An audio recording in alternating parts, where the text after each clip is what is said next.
International Divya परिवार society एक सांस्कृतिक संगठन है जिसके द्वारा एक भारत श्रेष्ठ भारत की परिकल्पना को साकार करने के लिए विगत 7 वर्षों में देश के 27 राज्यों में भव्य आयोजन किए गए हैं। इन आयोजनों में संस्था की पाक्षिक पत्रिका चाणक्य वार्ता द्वारा राज्य विशेषांकों का प्रकाशन किया जाता है, जिसमें उस राज्य के विविध क्षेत्रों पर शोधात्मक खबर प्रकाशित होते हैं। साथ ही संस्था उस राज्य के ख्याति प्राप्त व्यक्तियों जिन्होंने प्रदेश के विकास में योगदान दिया है, उन्हें आचार्य चाणक्य सम्मान भी प्रदान करती है। इसी क्रम में मध्य प्रदेश की राजधानी भोपाल के रविंद्र भवन में शनिवार को चाणक्य वार्ता के मध्य प्रदेश विशेषांक का विमोचन एवं आचार्य चाणक्य सम्मान प्रदान किए।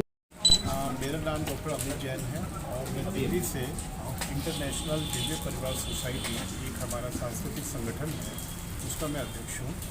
और उस संस्था के माध्यम से हमने एक भारत श्रेष्ठ भारत की जो परिकल्पना की गई थी उसको साकार करने के लिए वर्ष 2016 से ये अभियान प्रारंभ किया कि हम भारत के कोने कोने में हर राज्य में जाकर वह उन राज्यों की संस्कृति और वहाँ की जो विरासत है उसको हम अपना जो मुखपत्र है चाणक्य वार्ता जो पाक्षिक है उसके माध्यम से प्रकाशित करेंगे।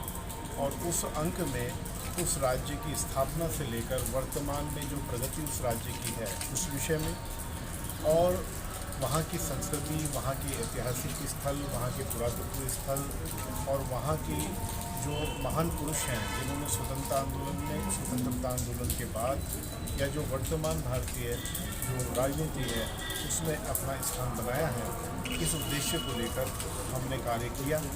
और आज ये मध्य प्रदेश का जो कार्यक्रम हम लोग यहाँ आयोजित कर रहे हैं ये हमारा 28वां राज्य है जहाँ पर इस प्रकार का आयोजन हो रहा है। संक्षिप्त में मैं बताना चाहूँगा कि 2016 में उत्तर भारत के नई दिल्ली राष्ट्रीय राजधानी क्षेत्र से शुरू करके हमने राजस्थान, उत्तर प्रदेश, उत्तराखंड, हरियाणा, चंडीगढ़, जम्मू कश्मीर, पंजाब और हिमाचल प्रदेश राज्यों में इस प्रकार के आयोजन किए और राज्यों के विशेषांक निकाल कर उनका गौरव बढ़ाया और उसको लिपिबद्ध भी किया।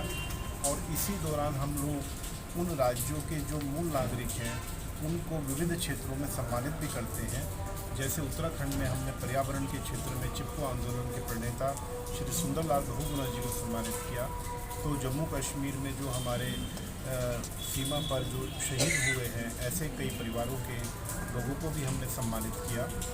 उसी प्रकार 2017 में जो देश का पूर्वोत्तर राज्य हैं जो बहुत डिफ़िकल्ट माने जाते हैं और लोग समझते हैं कि वहाँ जाना भी नहीं चाहिए, ऐसे राज्यों में जाकर हमने आसाम, मेघालय, त्रिपुरा, अरुणाचल प्रदेश, नागालैंड, मिजोरम, मणिपुर, सिक्किम तक सब आयोजन कराए और उन राज्यों के विशेषांक प्रकाशित किए, उन राज्यों की संस्कृति को देश विदेश के सामने रखा।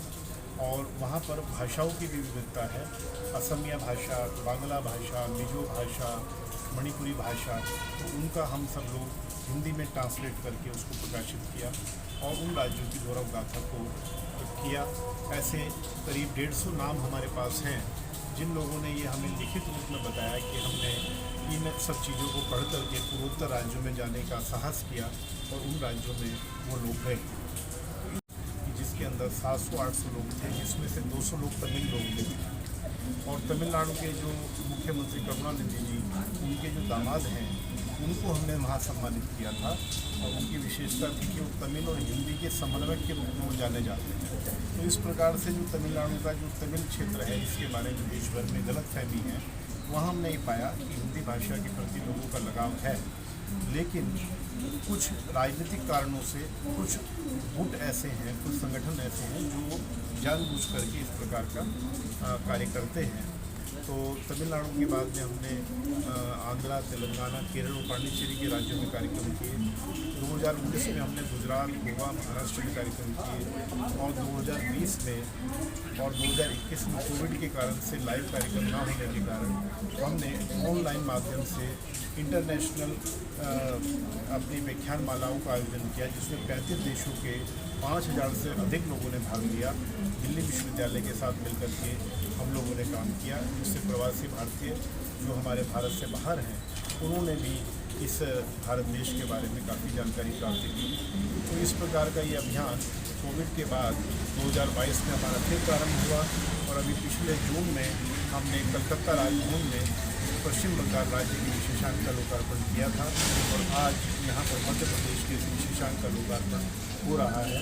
तो मैं यही आप सब लोगों के माध्यम से मध्य प्रदेश की जनता का आह्वान करना चाहूँगा कि अपनी जो गौरवशाली संस्कृति मध्य प्रदेश की रही है और जिस प्रकार से यहाँ इस धरती ने एक प्रधानमंत्री, एक राष्ट्रपति और अनेक संस्कृतिकर्मी, अनेक साहित्यकार और हर तरीके की विधा के लोगों को दिया है, उसी तरह से हम अपने जो नई जनरेशन है उसको आगे बढ़ाएं और मध्य प्रदेश का गौरव सारे देश विदेश में फैले, ये इच्छा लेकर हम यहाँ आए हैं। सर, आपका बहुत ही सराहनीय कार्य है कि आप सभी राज्यों के गौरव गाथा को आप बता रहे हैं। जी। आज इस कार्यक्रम में उच्च शिक्षा मंत्री भी शामिल हुए हैं। जी। तो कहीं ना कहीं इन चीज़ों को शिक्षा में भी शामिल करना चाहिए। जी। तो इस बारे में भी कोई बात होगी सर? शिक्षा के क्षेत्र में हमारे जो राज्य हैं उनके बारे में जानकारी देना बहुत आवश्यक है। आप लोग जानते ही होंगे कि जिस प्रकार से नागालैंड के विषय में लोगों के मन में गलत धारणाएं हैं कि नागालैंड तो कई लोग तो सोचते हैं हमारे भारत देश में है कि बाहर है। नागा लोग भी हमारे भाई हैं और कुछ परिस्थितिवश वो लोग हमारे ईसाई धर्म में दीक्षित हुए। वहाँ 98% लोग हैं वो इस दृष्टि को मानने वाले हैं, लेकिन आज भी उनके अंदर भारतीय संस्कृति के जो संस्कार हैं वो हैं। और नागालैंड या इस तरह के जो राज्य हैं उनके बारे में गलत धारणाएं फैलाई जाती हैं कि उनके अंदर भारतीय संस्कृति के जो संस्कार हैं वो हैं। और नागालैंड या इस तरह के जो राज्य हैं उनके बारे में गलत धारणाएं फैलाई जाती हैं, लेकिन जब हम लोग वहाँ का पर्यटन करेंगे, जब जाएंगे तो हमारी धारणाएं वो गलत सिद्ध होंगी। तो इस प्रकार के जो राज्य हैं उनकी जो संस्कृति और लोक कलाएँ हैं और लोगों का जो रहन सहन जीवन है वो शिक्षा और पाठ्यक्रमों में आना बहुत आवश्यक है, जिससे ये धारणाएँ गलत हों और जो एक भारत श्रेष्ठ भारत का जो संदेश है वो स्थायी रूप से और प्रैक्टिकल रूप से लोगों तक पहुँचे। सर, आपकी ये प्रतियोगिता ऑनलाइन भी कुछ जैसे अगर विद्यार्थी चाहें तो क्या मिलता? हाँ बिल्कुल, विद्यार्थी या जो भी लोग हमारे से संपर्क करना चाहें और विशेषकर हमारे मीडिया के बंधु किसी भी राज्य में आप लोग जाना चाहें, अपना प्रतिनिधिमंडल बना करके पूरी व्यवस्था वहाँ पर आप लोगों को आवास से लेकर भोजन और स्थानीय यातायात और हर तरह का सहयोग आपको मिलेगा। आप लोग योजना बनाएं, पूर्वोत्तर के राज्यों में जाएं, नागालैंड, मिजोरम, सब जगह आपको पूरी व्यवस्था चाणक्य वार्ता की ओर से मिलेगी। तो इस प्रकार का आयोजन करें और इस तरह की सांस्कृतिक यात्राओं का प्रोत्साहन देने के लिए हम लोग अभी गुरुग्राम में इंटरनेशनल कल्चर सेंटर की स्थापना करने जा रहे हैं, जिसके लिए हरियाणा सरकार ने अभी हमें एक बड़ी ज़मीन भी वहाँ आवंटित की है।